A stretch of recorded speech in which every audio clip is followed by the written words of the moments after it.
Auto immune disease में आहार विहार और संशोधन चिकित्सा।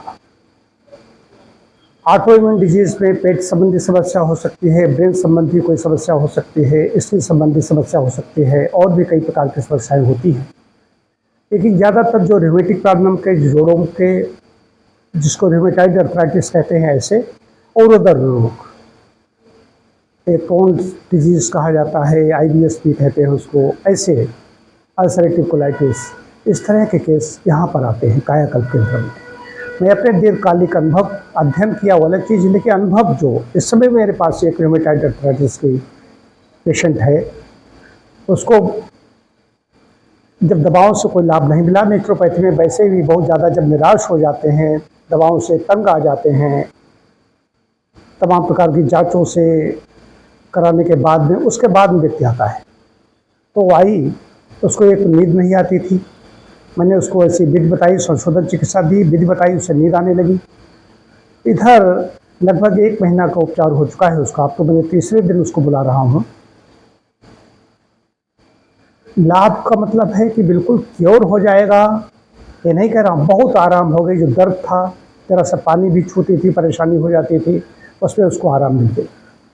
आहार मुख्य चीज़ है। संशोधन चिकित्सा जो ऑटो इम्यून डिजीज है, इसमें होता क्या, ऑटो इम्यून में क्या होता है, जो हमारी इम्यूनिटी है वो अपने ही टिश्यूज़ पर, ऊतकों पर हमला कर देती है। बाहरी चीज़ पर हमला करना चाहिए, लेकिन वो उल्टा होता है। इसमें बहुत कम होता है, लेकिन होता है ऐसा। महिलाओं में ऐसी समस्याएं भी हो रही हैं, पुरुषों में भी हो रही हैं। तो उसमें आहार मुख्य चीज़ है। जिनका आहार भी गड़बड़ है, बाहर का ही खाना है, स्ट्रीट फूड लेना है, जंक फूड, फास्ट फूड लेना है, उनके सामने समस्याएं आती हैं। चीनी और चीनी से बनी चीज़ें लेते हैं तो समस्याएं आती हैं।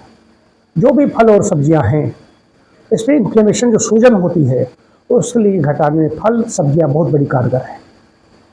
हम कार्बोज रोटी को कम करके फल सब्जियां ज़्यादा देते हैं, कुछ दिनों तक ऐसे ही रखते हैं, चलने देते हैं, बीच बीच में कुछ उनको और भी कुछ ऐसी चीज़ें देते हैं। दूध से बनी चीज़ें बंद कर देते हैं। बिल्कुल ऐसी डाइट देते हैं जो अल्कलाइन हो और इसको कहीं ट्रिगर न करे, इसको कहीं इसमें सहयोगी न बने।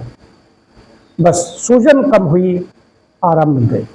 संशोधन चिकित्सा चल रही, उधर ऐसा आहार दिया जा रहा है जिससे जो एंटी इन्फ्लेमेटरी डाइट देते हैं, जिससे सूजन बनेगी नहीं, बस आराम मिलनी शुरू हो जाती है।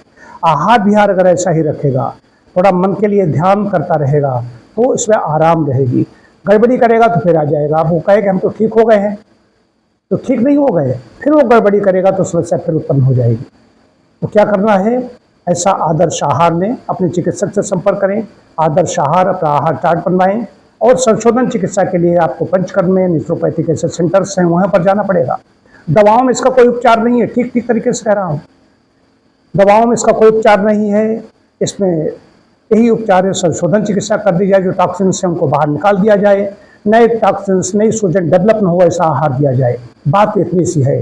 थोड़ा बहुत व्यायाम भी करना है, प्राणायाम भी करना सब कुछ है, लेकिन आहार और संशोधन चिकित्सा मुख्य है। इस बात को अच्छी तरह समझ लीजिए।